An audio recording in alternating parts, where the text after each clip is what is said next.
Adelante.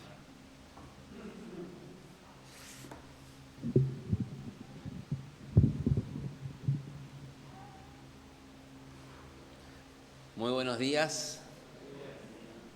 Bueno, para nosotros, para mi familia y mí,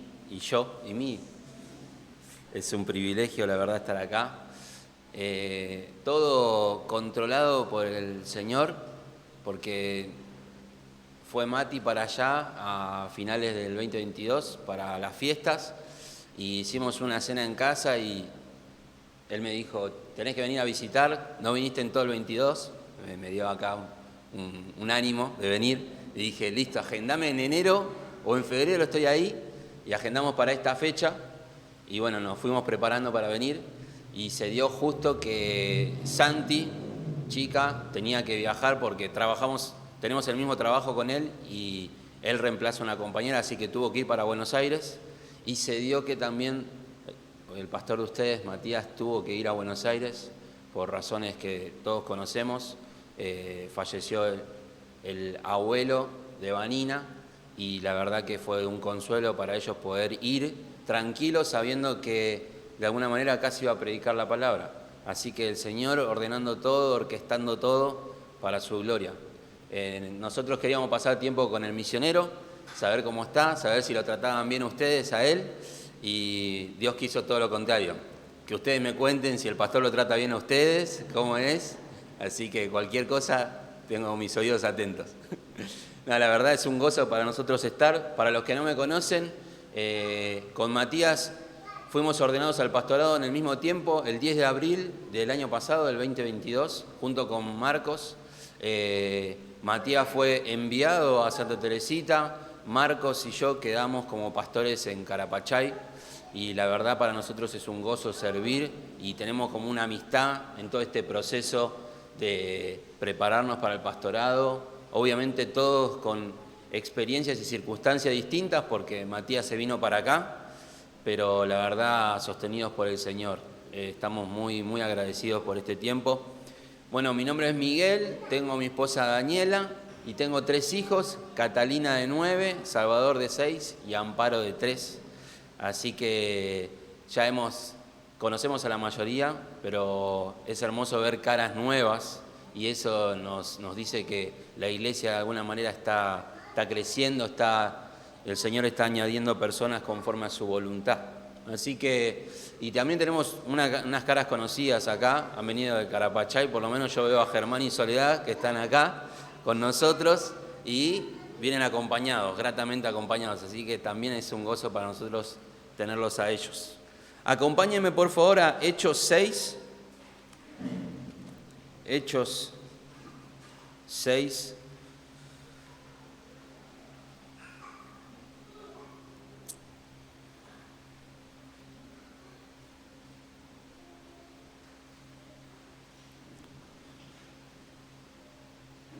Estamos ante un pasaje creo que es muy conocido por todos nosotros, todos los que hemos leído Hechos.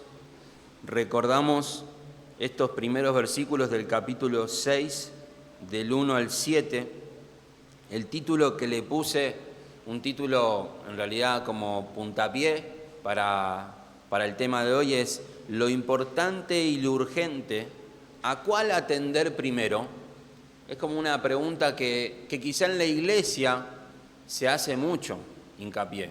Lo importante o lo prioritario, lo urgente, lo que surge del momento, ¿a cuál atender primero? Vamos a leer el texto y luego vamos a orar una vez más. Leemos Hechos 6, del 1 al 7. En aquellos días, como creciera el número de los discípulos, hubo murmuración de los griegos contra los hebreos, de que las viudas de aquellos eran desatendidas en la distribución diaria. Entonces los 12 convocaron a la multitud de los discípulos y dijeron: no es justo que nosotros dejemos la palabra de Dios para servir a las mesas. Buscad pues,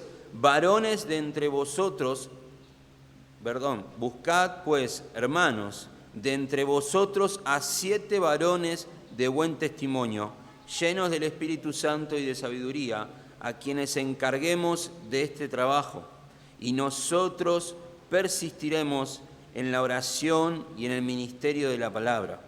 Agradó la propuesta a toda la multitud y eligieron a Esteban, varón lleno de fe y del Espíritu Santo, a Felipe, a Prócoro, a Nicanor, a Timón, a Pármenas y a Nicolás, prosélito de Antioquía, los cuales presentaron ante los apóstoles, quienes, orando, les impusieron las manos.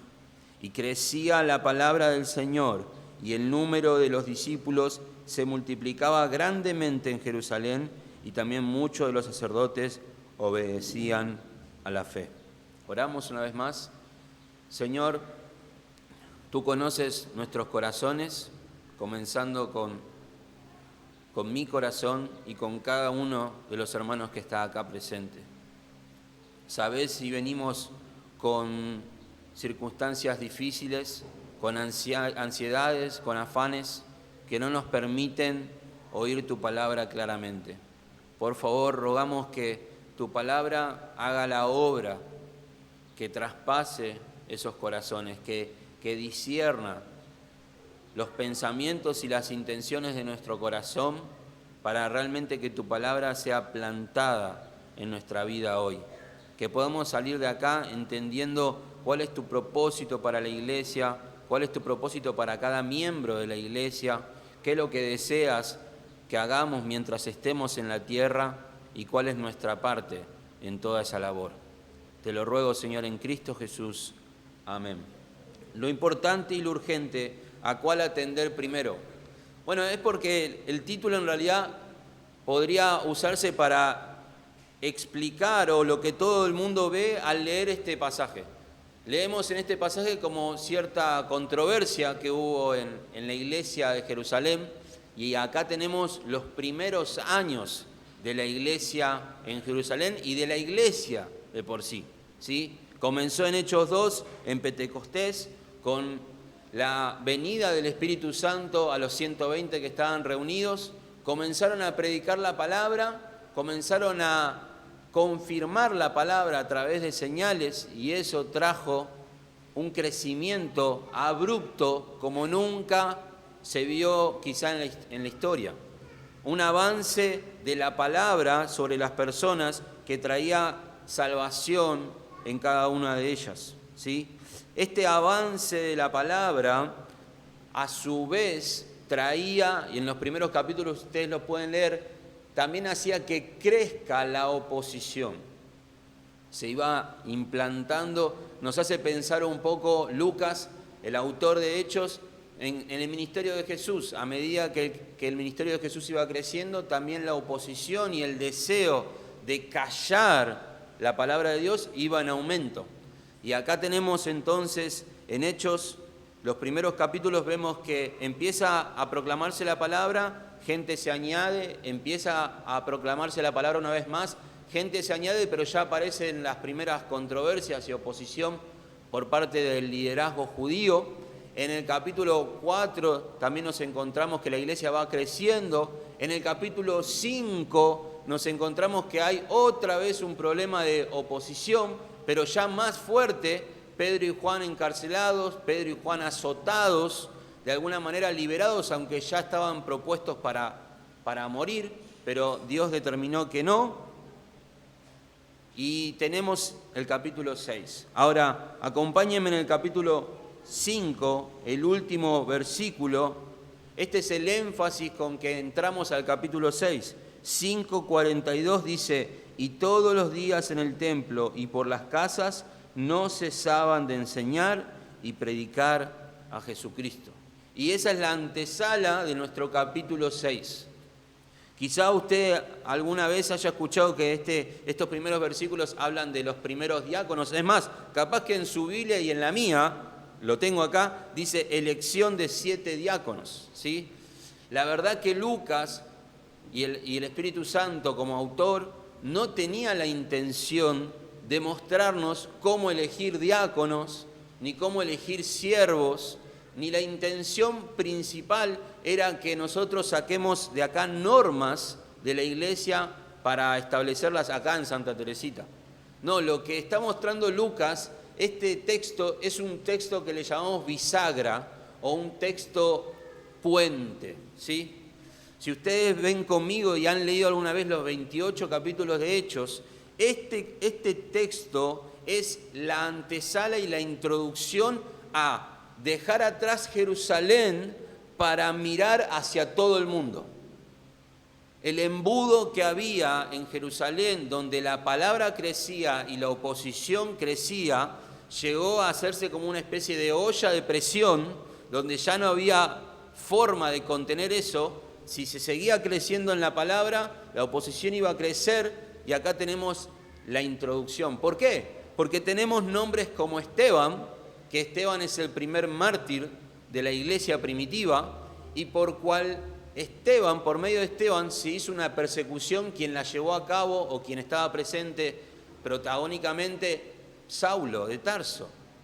Y a través también de Saulo tenemos que después se convierte Saulo. Y también tenemos que Felipe, uno de los que se nombra acá, es evangelista. Y tenemos después Pedro con Cornelio, y ya Jerusalén quedó atrás de alguna manera, diciéndolo, para presentar una Antioquía en Hechos 13, y después Pablo y Bernabé, Silas, Timoteo, etcétera, al mundo. Entonces, vamos a decirlo así, es como toda la presión que se veía en los primeros 5 capítulos llegó a su conclusión para la presión que había estalle hacia el mundo, y Hechos 6 es muy importante para eso. Hechos 6 es muy importante viéndolo a la luz de esto que acabamos de decir, porque si Hechos 6 no estaría, 6 del 1 al 7 no estaría, primero no sabríamos quién es Esteban, no sabríamos quién es Felipe, no sabríamos por qué este Esteban estaba lleno del Espíritu, qué le pasó, ni tampoco si Hechos 6 del 1 al 7 no hubiese existido y Pedro no hubiera priorizado lo que priorizó, el Evangelio no hubiera llegado al mundo. Es un texto bisagra. Miren, también es un texto que se le llama en el mundo académico, aunque no lo crean, tipo sándwich, ¿sí? Porque miren, en 6.1 leemos que había un crecimiento, dice, en aquellos días, como creciera el número de los discípulos, hubo murmuración. Y miren el 7, y crecía la palabra del Señor y el número de los discípulos. Y el 5 también tenemos que habla de multitudes, de una multitud de la congregación. Este texto nos está hablando de un tema sándwich que está comprimido, que es el crecimiento. No vamos a hablar de igle crecimiento, no se preocupen, ¿sí? No vamos a dar 10 pasos para que la iglesia crezca, no. Lo que estamos tratando acá es tan importante para Lucas y para el autor, nuestro Señor, que si este texto no estaría, la iglesia no hubiera crecido, la palabra no hubiera crecido, y por tanto los discípulos no hubieran crecido, espiritualmente hablando, en su santidad y también en número, quizás. Así que, hermanos, vamos a ver, la pregunta que vamos a abordar en este tiempo es, el versículo 7, ¿lo han leído conmigo? Y crecía la palabra del Señor y el número de los discípulos. La pregunta que yo me hago es, ¿cómo fue que este versículo, el 7, logró llevarse a cabo? Que dice que la palabra crecía y el número de los discípulos. ¿Cómo hace la iglesia para cumplir el propósito de Dios para ella? ¿Sabemos cuál es el propósito de Dios para la iglesia? Porque en este texto también podemos ver que hay iglesias que consideran que otro es el propósito para la misma. Pero si leemos Hechos 1:8, podremos encontrar, entre otros textos, cuál es el propósito de la iglesia. Pero recibiréis poder cuando haya venido sobre vosotros el Espíritu Santo, y me seréis testigos en Jerusalén, en toda Judea, en Samaria y hasta lo último de la tierra. Justamente los discípulos antes le habían hecho una pregunta a Jesús, es Jesús quien dice estas palabras, ¿Cuándo vas a establecer el reino? Ahora que estás resucitado, Señor, ¿cuándo va a venir el reino? ¿Cuándo será el tiempo en que nosotros tengamos poder, estemos ya asentados como un reino y seamos quizás reyes y sacerdotes? ¿Cuándo va a pasar eso? ¿Cuándo vamos a tener autoridad y todo el mundo va a reconocerte como Señor? ¿Cuándo va a pasar eso? Y dice, bueno, yo no sé el tiempo, el Padre lo sabe, pero solo sé una cosa, que ustedes van a recibir poder cuando venga sobre ustedes el Espíritu Santo, pero un poder con un solo propósito, el ser testigos. Y la palabra testigo hasta comprende una persona que dice la verdad a toda costa. ¿A costa de qué? Hasta costarle la muerte quizás. La palabra mártir está metida ahí en testigo. Alguien que muere por una causa. Alguien que muere por decir lo que vio, lo que escuchó. Ellos pensaban que iban a tener pronto poder sobre las naciones quizá, para hacerles de bendición, y Jesús dice, no, ahora la iglesia va a tener poder para ser capaces de ser testigos a toda costa.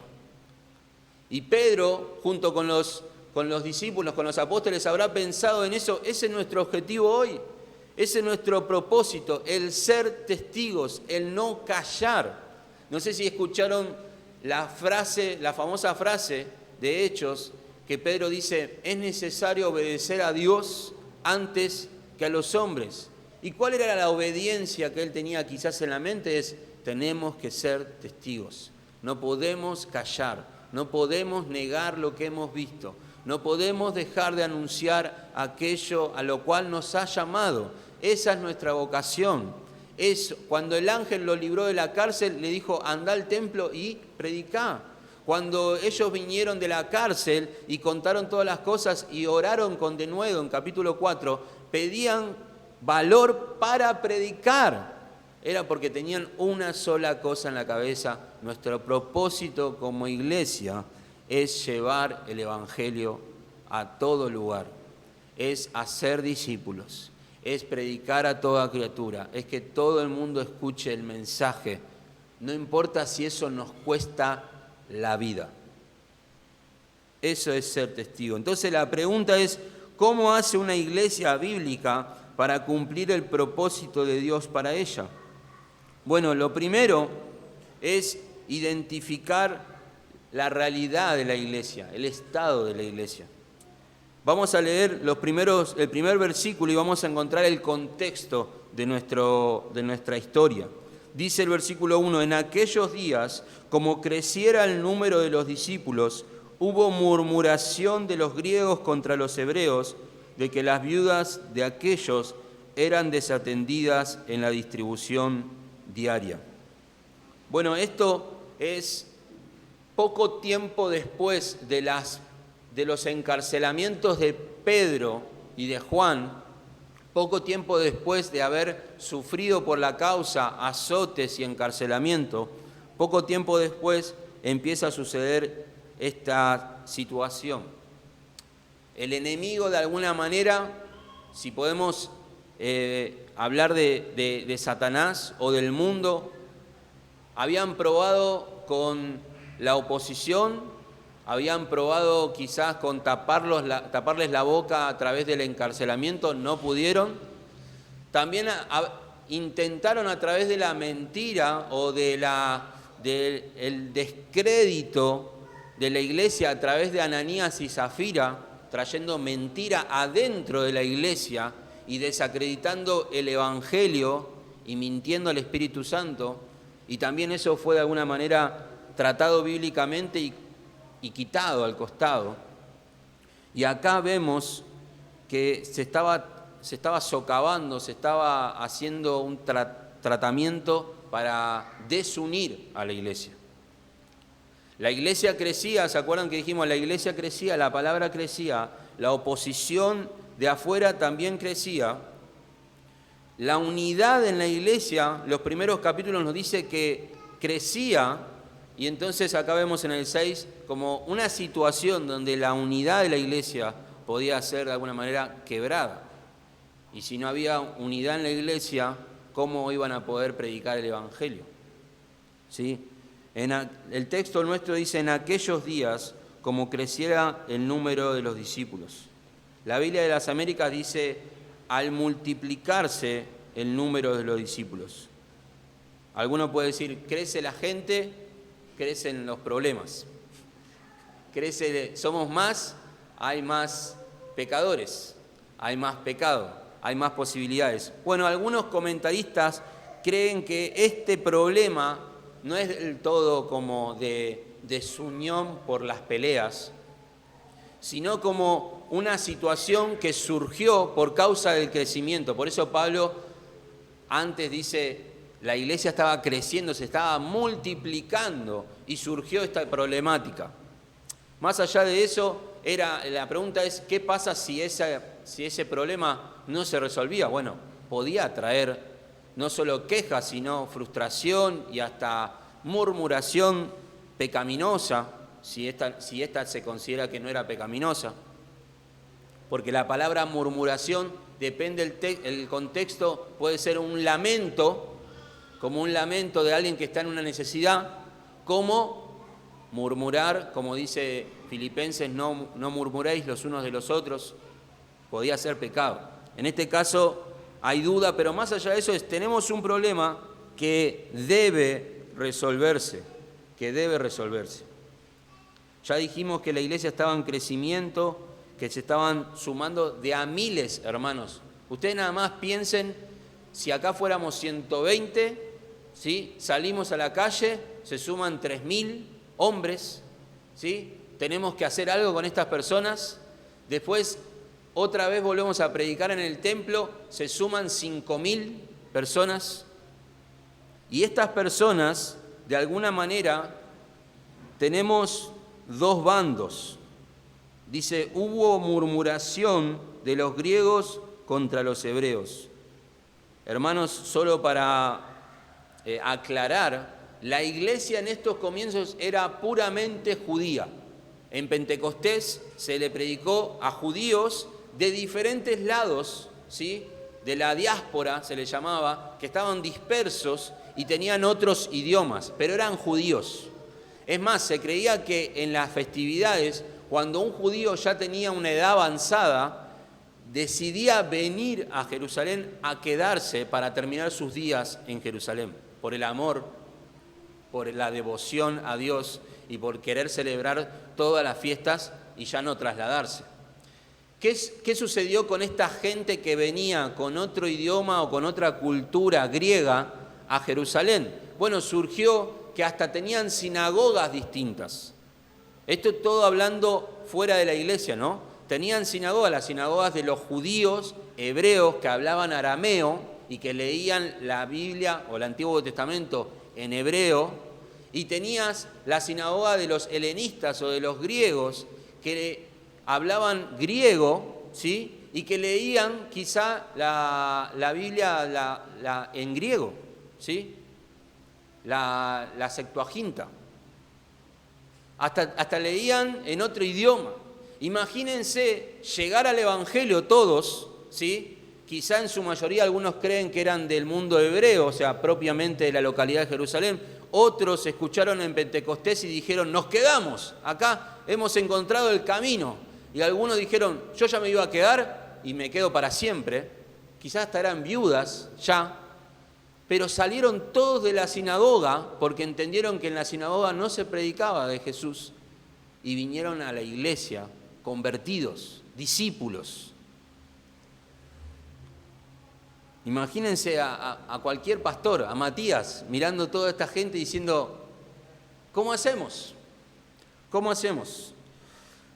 Esta queja entre los judíos griegos y los judíos hebreos era algo que iba a suceder. Por eso nuestro primer punto acerca de identificar la realidad de la iglesia es un llamado a ver que en la iglesia va a haber todo el tiempo necesidades que cubrir, personas que atender, corazones que consolar, pecados que tratar para borrar, etc. las viudas de aquellos eran desatendidas en la distribución diaria. Las viudas, no sé si todos saben, pero en el contexto judío a diferencia de la actualidad, eran personas muy importantes en el aspecto de cumplir la ley. Para la sociedad, una viuda, así como un huérfano, era alguien con poco o nada de derecho. Lo que trajo la ley judía, lo que trajo Dios, obviamente con su santidad, es un reconocimiento y un lugar apropiado a las viudas y a los huérfanos, que es el de cubrir sus necesidades.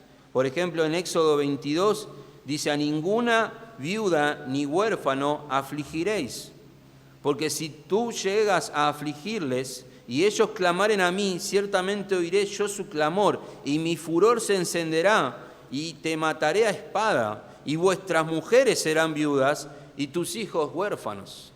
Mirá Dios saliendo a la defensa de las viudas y los huérfanos. Deuteronomio 10 dice: porque Jehová vuestro Dios es Dios de dioses y Señor de señores, Dios grande y poderoso y temible, que hace justicia al huérfano y a la viuda. En Deuteronomio 27 dice: maldito el que pervierte el derecho del extranjero, del huérfano y de la viuda.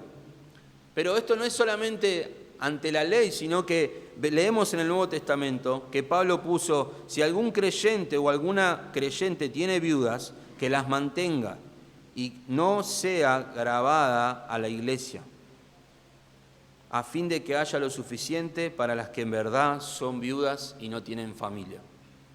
Y Santiago 1:27, hablando de la religión verdadera, dice: la religión pura y sin mancha delante de Dios es esta: visitar a los huérfanos y a las viudas en sus tribulaciones.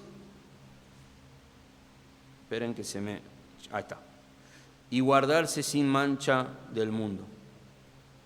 Hermanos, entonces esto de la atención a las viudas era algo importante para la ley judía, pero también en la iglesia. ¿Qué es lo que se buscaba? Atender al necesitado. Pero ¿en qué aspecto? Presten atención, hermanos, porque se está hablando de las viudas en el contexto de la iglesia. No se está hablando de hacer un lugar, un comedor para viudas de la zona de la costa, ¿sí? De que toda viuda, no digo que esté mal, pero en este caso lo que se está hablando es que en la congregación había hermanas que no tenían hijos, no tenían esposo, no tenían lugar quizá donde vivir, y tenían que ser atendidas, tenían que, en la distribución diaria, en el dinero que se recaudaba de las ofrendas, no sé si recuerdan, pero había gente que hasta vendía sus terrenos y traía el precio de la propiedad a los pies de los apóstoles. Bueno, ese dinero, ¿qué se hacía? Se distribuía para las necesidades de los más necesitados dentro de la iglesia. Dentro de la iglesia. Hago hincapié en eso porque justamente se escucha mucho que la iglesia, no vamos a sacar una norma de esta historia, pero en ningún lado del Nuevo Testamento se nos llama como iglesia a hacer 100% caridad a la sociedad. Pero sí se nos llama a llevar el Evangelio. Y si queremos llevar el Evangelio a una cárcel, bueno, hay que obviamente considerar el contexto en el que estoy predicando el Evangelio. Si voy a llevar el Evangelio a un orfanato, voy a entender el Evangelio. Si estoy llevando el Evangelio a un comedor, no es que voy a decir yo vengo por la palabra y nada más. No. Pero sí, no nos llama en ningún lado de la Biblia vemos que nuestro llamado es pura y exclusivamente a hacer beneficencia. Justamente en este pasaje vemos cuál es la prioridad de la iglesia. Entonces, hermanos, para pasar al siguiente punto, algunas cosas que extraigo de solo este versículo es: una iglesia debe reconocerse como lo que es, con necesidades, pecadora pero redimida. Debe ser honesta ante sus fallas y sus necesidades, que es carente muchas veces de recursos o de tiempo. Una iglesia realmente va a ser de bendición y va a cumplir su propósito cuando entiende que todo el tiempo tiene que buscar la santidad. Hermanos, imagínense a Pedro, ¿sí?, viniendo de la cárcel azotado, pasando el tiempo y encontrando problemas en la iglesia. Como pastor, como apóstol de la iglesia, podría haber dicho tranquilamente: hermanos, ¿no se dan cuenta que estamos predicando el Evangelio? No puede haber problemas adentro de nosotros. Pónganse las pilas, podría haber dicho. Acá nosotros tenemos que manejarnos perfecto, ¿sí? No tiene que haber problemas, tenemos que manejarnos todos bien en amor, ¿sí? Así que somos perfectos. Muchas veces entramos a una iglesia creyendo que en la iglesia no va a haber problemas, no va a haber divisiones, no, todos nos vamos a caer bien, todos pensamos lo mismo, todos hablamos el mismo idioma, todos tenemos la misma mente, todo. Sí, es la idea, es la meta, es la búsqueda de que todos estemos como cuerpo conectados a la única cabeza que tenemos, que es Cristo.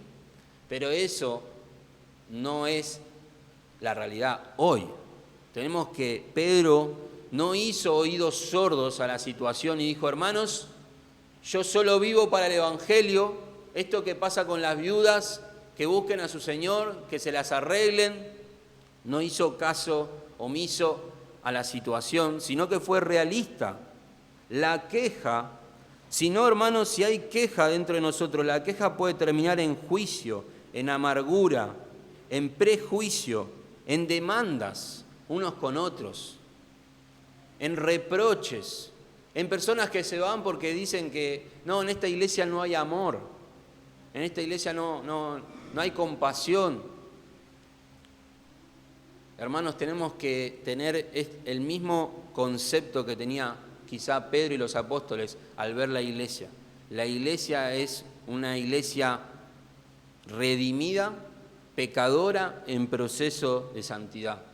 Con eso en mente, al salir los problemas, la gran pregunta no es ¿por qué tenemos siempre problemas?, sino es ¿cómo resolvemos ese problema o ese pecado? La pregunta no es ¿cómo llegó?, porque la respuesta es obvia: llegó porque somos pecadores. Dios te va a decir, llegó porque estás vos en la iglesia. Ese problema llegó, ¿sabes por qué? Porque estás vos como pecador y también está el hermano y la hermana y todo. Y sí, va a haber desatenciones, va a haber necesidades que surjan y todo por causa del pecado. Si las viudas existen es porque hombres mueren. ¿Y por qué mueren? Por el pecado. Si hay huérfanos es porque padres mueren. ¿Y por qué mueren? Por el pecado. Así que si hay desequilibrio en la iglesia y aún pecado, es por el pecado. Esta honestidad y sinceridad del estado de la iglesia, sin ser vista desde el plano de la Biblia, puede frustrar a muchos líderes y miembros de la iglesia. ¿No te pasa que te encontrás con pastores o personas que dicen, o personas que ministran en la iglesia, que sirven? No, la verdad yo ya me cansé, porque yo doy y la gente no cambia. Yo hago y nadie hace. Yo doy amor y recibo queja. Pedro podría haber dicho, quejándose, hermanos, miren los latigazos que tengo en la espalda y ustedes se quejan. Podría haber dicho cualquier cosa y podemos inventar, porque son inventos nuestros. Pero, hermano, tenemos que tener los ojos en la gran comisión. Si nosotros tenemos los ojos puestos en que tenemos que ser testigos y proclamar la palabra, y Cristo se encarga de edificar su iglesia con ella, bueno, con eso no nos vamos a frustrar ante estas situaciones, sino que al revés vamos a decir, gracias Dios que vimos este pecado en la iglesia. Gracias Dios que vimos esta necesidad en la iglesia. Gracias Dios porque esta necesidad hizo que surjan más hombres para servir en la obra. Gracias Dios. Porque si este pecado seguía ahí, nos dividíamos y vos lo sacaste a la luz. Gracias. Y no, otro pecado, otra. La verdad no paran de haber problemas en la iglesia. Y la obviedad es que sí. Está llena de pecadores, ¿cómo no va a haber? Así que lo primero, hermanos, identificar la realidad de la iglesia. Vamos a los otros. Lo segundo es instruyendo eficazmente a la iglesia. Pedro, los apóstoles, con esta visión en mente de la gran comisión, guiados por la voluntad de Dios, mostraron lo que realmente se debe hacer en casos así, porque tenían la prioridad en la frente, en la meta. Dice, entonces los 12 convocaron a la multitud de los discípulos y dijeron, no es justo que nosotros dejemos la palabra de Dios para servir a las mesas. Instrucción, hermano. Lo que más necesita una iglesia es ser instruida. Lo más fácil para cualquier líder es, hay queja, hay problemas, salgo como bombero loco a apagarlo, porque me es más fácil hacer eso que instruir. Pedro vio la situación y con la prioridad en la mente dijo, yo no puedo acatar esto. Esta queja es real, esta necesidad es real, no es que es un invento de las viudas, hay que hacer algo. Y dijo, convocó a la multitud de los discípulos y les dijeron esto. Instruir involucra, aunque no sacamos normativas de este texto, pero sí implicancias, principios. Pedro agarró a la gente y la llamó para sí, para hablarles. En este momento lo que está haciendo Pedro es la visión de Dios de lo que es el propósito de la iglesia acá en la tierra, agarró esa instrucción y se las colocó en la mente de la iglesia. No es que le dijo, iglesia, ustedes no entienden voy a perder tiempo instruyéndoles qué es lo que hay que hacer, mejor lo hago yo. No, les dijo, no es justo que nosotros dejemos la palabra para servir a las mesas. Los instruyó, los capacitó, les dio ese espacio donde les pudo decir, hermanos, hay esta necesidad, hay este pecado que hay que hacer algo, ¿qué hacemos? Fíjense, oren conmigo, los convocó. Pero esta frase, algunos la agarran, algunos hasta falsos maestros la agarran para torcerla. Dicen, no es justo que nosotros dejemos la palabra para servir a las mesas. Otra versión, la de las Américas, dice, no es conveniente que nosotros descuidemos la palabra de Dios para servir a las mesas. Servir a las mesas es sinónimo de cuidar a las viudas, es sinónimo de trabajar en la distribución diaria. Es sinónimo de manejar dinero o bienes y repartirlos de una manera eficaz y sabia. ¿Por qué digo esto? Porque algunas personas consideran que acá estamos hablando de dos cosas de distinto valor. Predicar la palabra es re importante y grosso, como dirían los jóvenes, y servir a las mesas es como algo despectivo. Yo no puedo, es como que algunos piensan, algunos falsos maestros enseñan como que yo no puedo en el reino dedicarme a la chusma para poder hacer esto que hago, que es proclamar el reino de Dios. No. Acá no tenemos un Pedro orgulloso, actuando en jactancia y diciendo, esto no es para mí, Dios no me llamó a esto. Todo lo contrario. La palabra es, esto no es justo.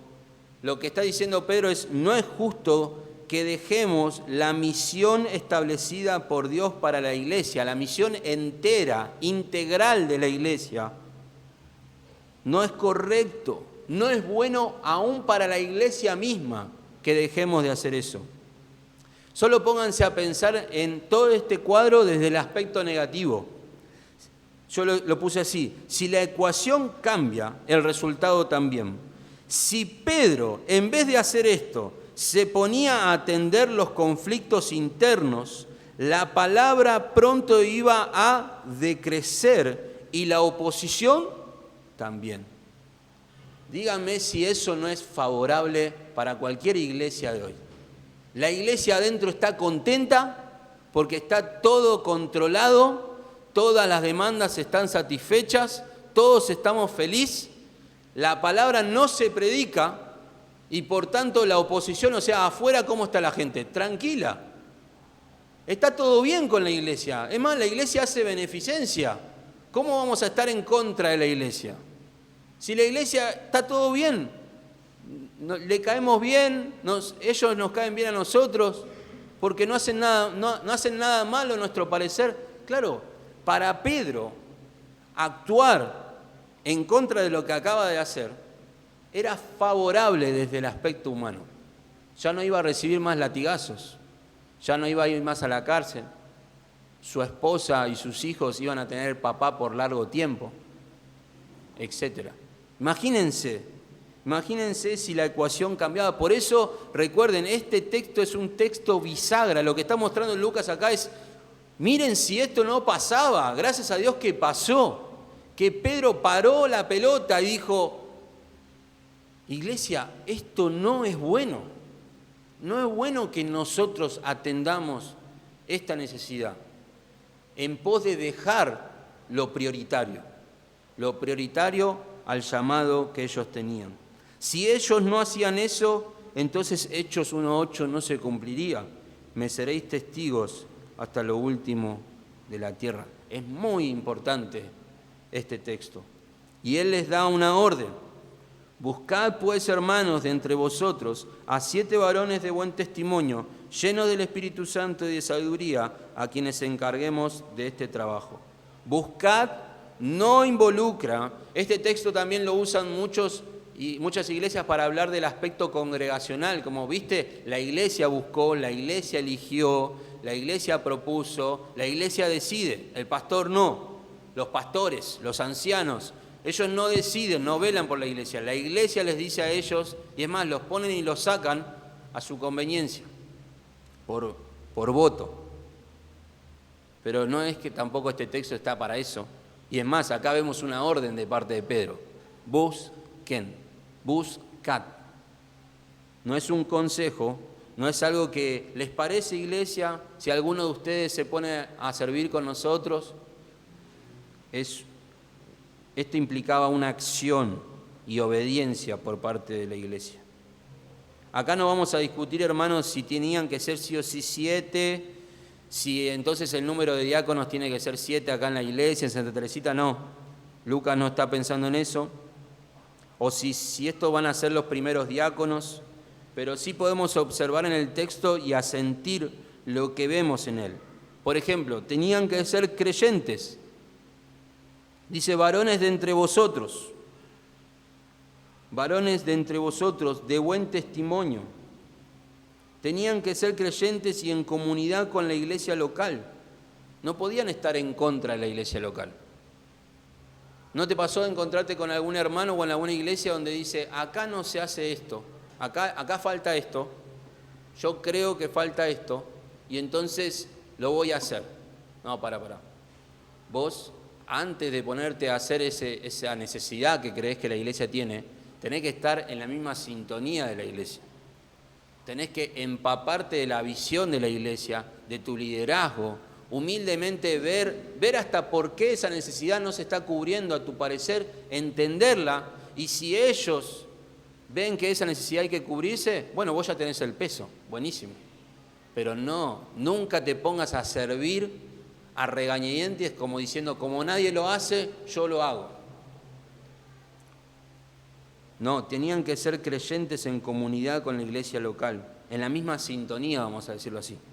Las personas en general tenían que también ser de buen testimonio. Estas personas tenían que tener buen testimonio de los de afuera. Impresionante eso.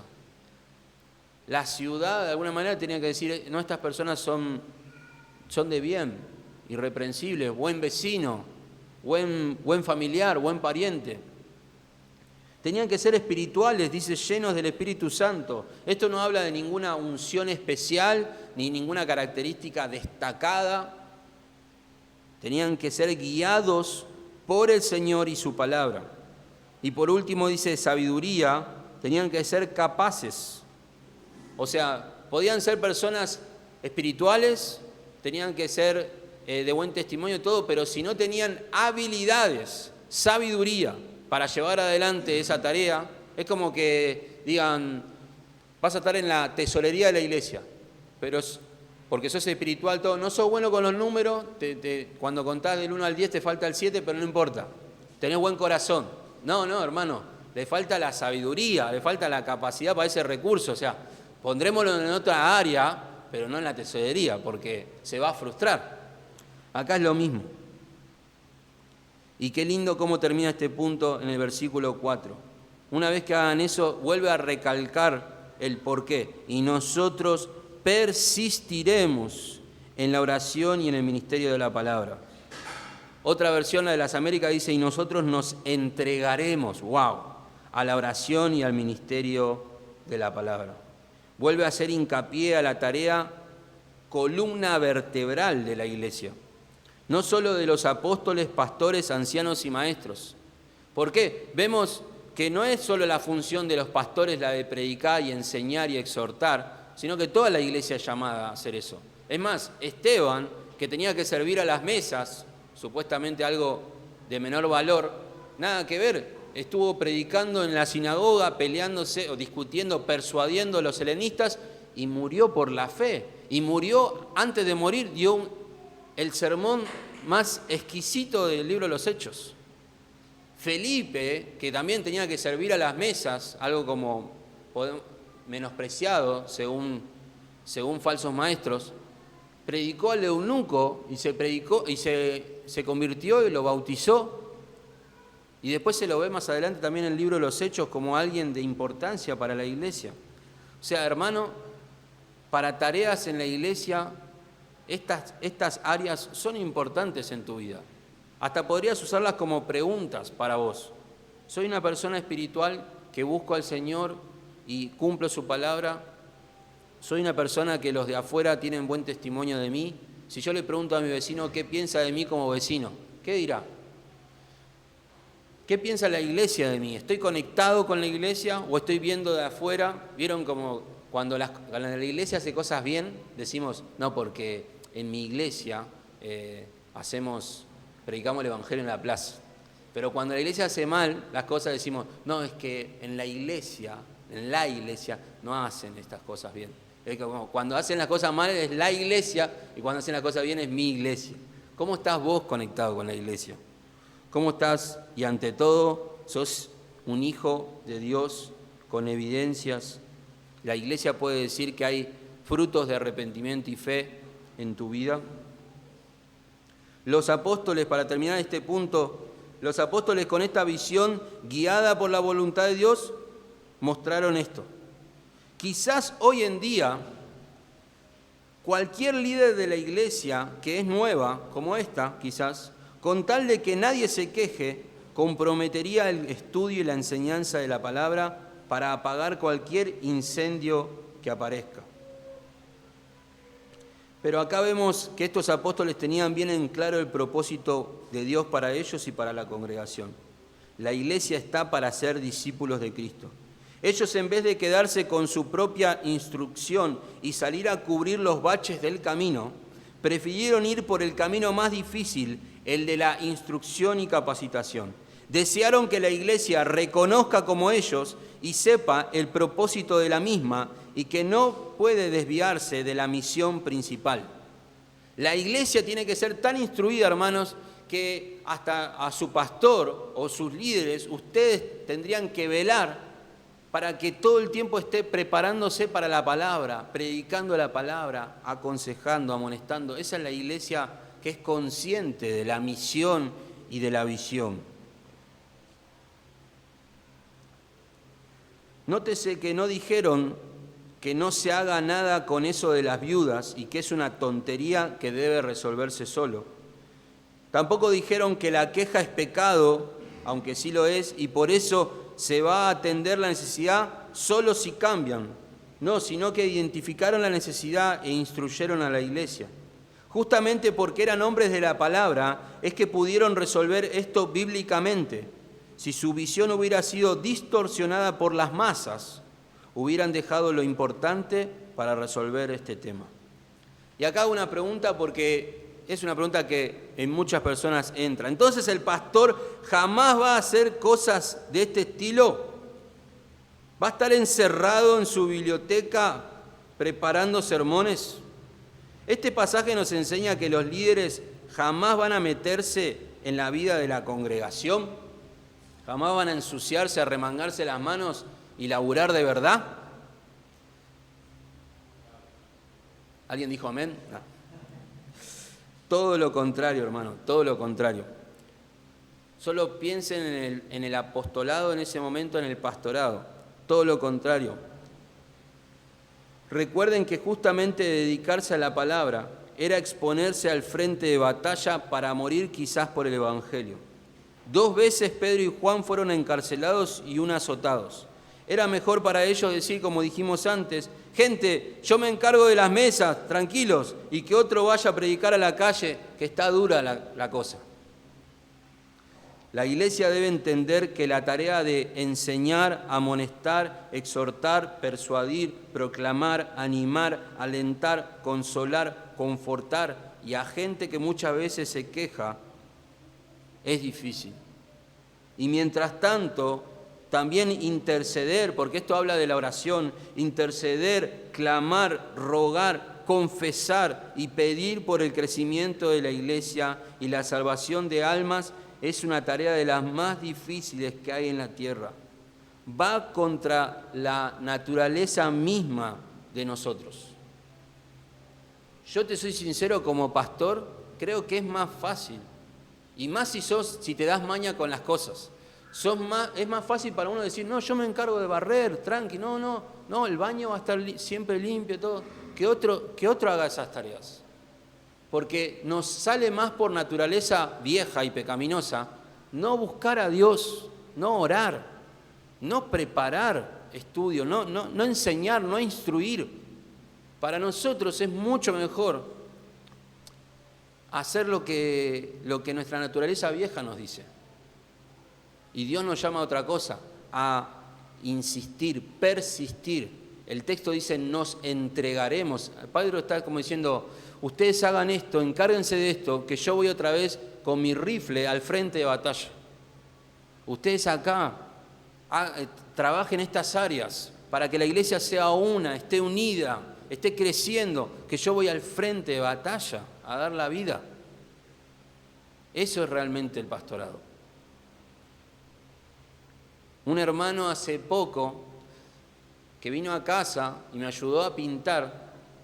Yo le dije, estábamos almorzando y él tiene el peso de ayudar a personas que están enseñando y demás, como hacerles el camino fácil. Entonces él me decía, si necesitas cualquier cosa, cambiar un foquito. Yo le dije, no sé, cambiar un foquito. Bueno, pasar un cable, lo que sea, vos me decís. Y le digo, no, que me da vergüenza como hombre de la casa no tener tiempo para atender esas cosas.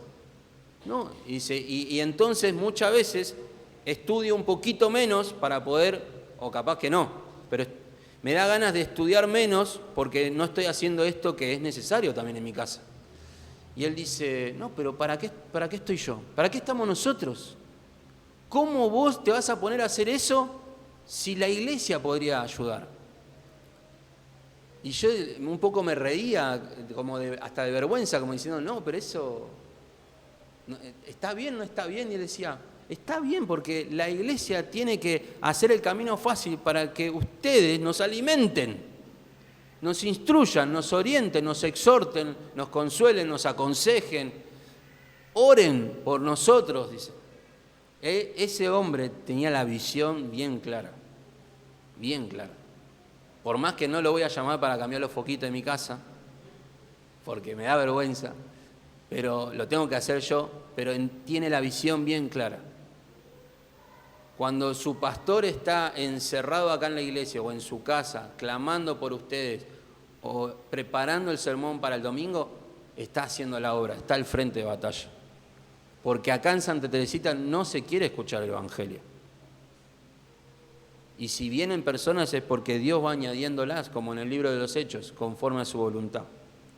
Para terminar, hermanos, el último punto que tiene que ver con ustedes, versículos 5, 6 y 7, pero es súper rápido y agradable. Dice, agradó la propuesta a toda la multitud y eligieron a Esteban, varón lleno de fe y del Espíritu Santo, a Felipe, a Prócoro, a Nicanor, a Timón, a Pármenas y a Nicolás, prosélito de Antioquía, los cuales presentaron ante los apóstoles, quienes orando les impusieron las manos. Y crecía la palabra del Señor y el número de los discípulos se multiplicaba grandemente en Jerusalén. También muchos de los sacerdotes obedecían a la fe. ¿Se acuerdan que era el gran tema nuestro? Es cómo la iglesia puede cumplir el propósito por el cual fue llamada. La gran comisión, predicar el evangelio. Dijimos, lo primero es identificando la realidad de la iglesia, el estado de la iglesia, siendo reales ante la situación de la iglesia. Lo segundo es instruyendo eficazmente a la iglesia, desde la convocatoria, desde la instrucción, desde bajar la visión bíblica, no la que el pastor quiere, a costa de que el pastor priorice la palabra y la oración, la dependencia en Dios. Y lo último, incorporando el servicio fiel en la iglesia. El pastor tiene que terminar diciendo, se necesitan más manos, se necesitan más obreros, se necesitan más personas, para que se priorice la palabra en la iglesia entera tiene que estar sirviendo fielmente a Dios. Dice que agradó la propuesta, no es que la iglesia podía aceptar o rechazarla, esto no era una sugerencia, los 12 trasladaron la voluntad de Dios a la iglesia, la cual obedecieron llevando adelante el legado. Dice que eligieron a 7 hombres, muchos nombres importantes para la iglesia primitiva y para el siguiente relato del libro de los Hechos. Y como dijimos, este pasaje fue como un trampolín hacia el mundo, a los cuales presentaron ante los apóstoles, quienes orando les impusieron las manos. ¿Vieron? Aunque la iglesia buscó servir a través de la búsqueda y demás, quienes terminaron avalando, reconociendo y encomendando a la obra fueron los apóstoles. Así que en realidad esto era algo de Dios, mandado por Dios a través de los pastores, los líderes.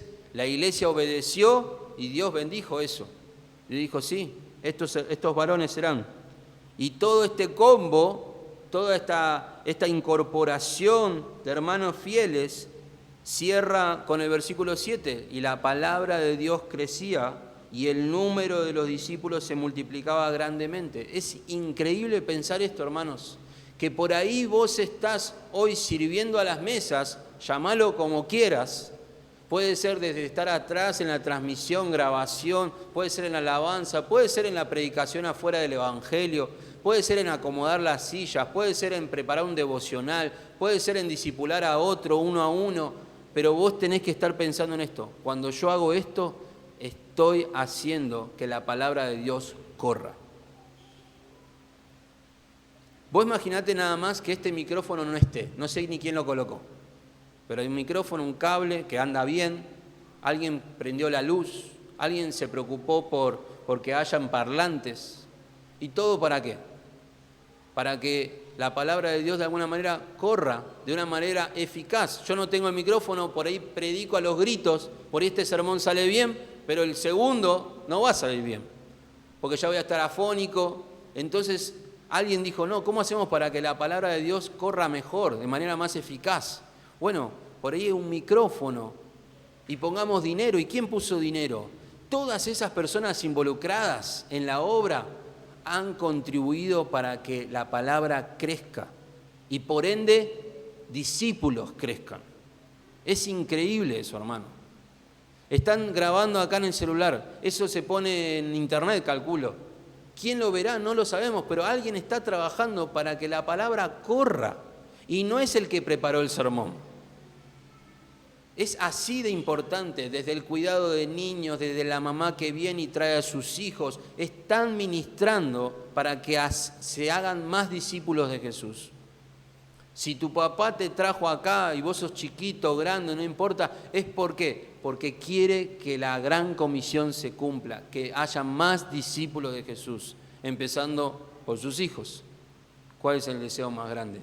Que tus hijos conozcan a Jesús, si no, ¿por qué los traes?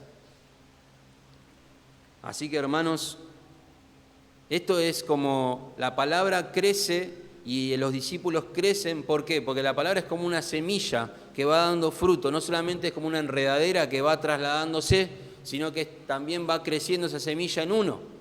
No solamente la iglesia crece en cantidad, por ahí seamos esta misma cantidad por el resto de nuestras vidas. Eso no nos tiene que importar porque el crecimiento lo da Dios. Porque Dios añadía a los que habían de ser salvos. Y también lo que nos importa es que nosotros sí crezcamos en la semejanza de Cristo, sí seamos más parecidos a Jesús, sí crezcamos en unidad, en carácter, en mansedumbre, etc. ¿Y eso depende de nosotros? No, también el crecimiento lo da el Señor. ¿Nosotros de qué nos tenemos que encargar entonces? ¿Cuál es nuestra tarea? Que esta palabra no calle, no calle. Ni con nuestro testimonio la callemos, ni tampoco hagamos de los que tienen que hablar la palabra, prioricen otras cosas para que la palabra se calle. Ya te digo, vos querés una iglesia que esté todo ordenado, todo bien y que ante la sociedad sea vista re bien, quedémonos así. Que Matías los empiece a visitar a cada uno, a ustedes los lunes, a ustedes los martes, a tomar mate, a ver cómo está. Si tienen un foquito, Matías te lo cambia. Pónganlo a hacer ese tipo de cosas y dentro de un tiempo van a tener una iglesia así. Que el mundo va a venir el mundo. ¿Por qué? Porque está el mundo ya en la iglesia. ¿Querés una iglesia que cumpla la gran comisión? Prediquen la palabra. No solo Matías, ustedes también. Oramos. Padre, muchas gracias por el tiempo de tu palabra. Es tu palabra la que nos instruye. Vemos en el libro de los Hechos cómo vos te encargaste de llevar tu palabra a través de medios humanos hasta lo último de la tierra. Y nosotros somos los beneficiados de eso. Nosotros somos los beneficiados. Personas como los apóstoles que dijeron, no, tenemos que priorizar la palabra, tenemos que depender de nuestro Dios en oración, mientras se cubren las necesidades. Señor, gracias. Gracias porque textos como estos nos hacen orientarnos en la misión y visión de la iglesia. Que puedan de acá salir hombres fieles, llenos del Espíritu Santo, controlados por Él, que quieran servir en lo que se necesite, con tal de que la palabra corra con libertad. Gracias, Señor, por este tiempo. Danos esa visión para identificar esas necesidades, ir a quienes tenemos que ir para ser capacitados, instruidos e incorporarnos a las filas de los siervos de Dios. Te lo pedimos en Cristo Jesús. Amén.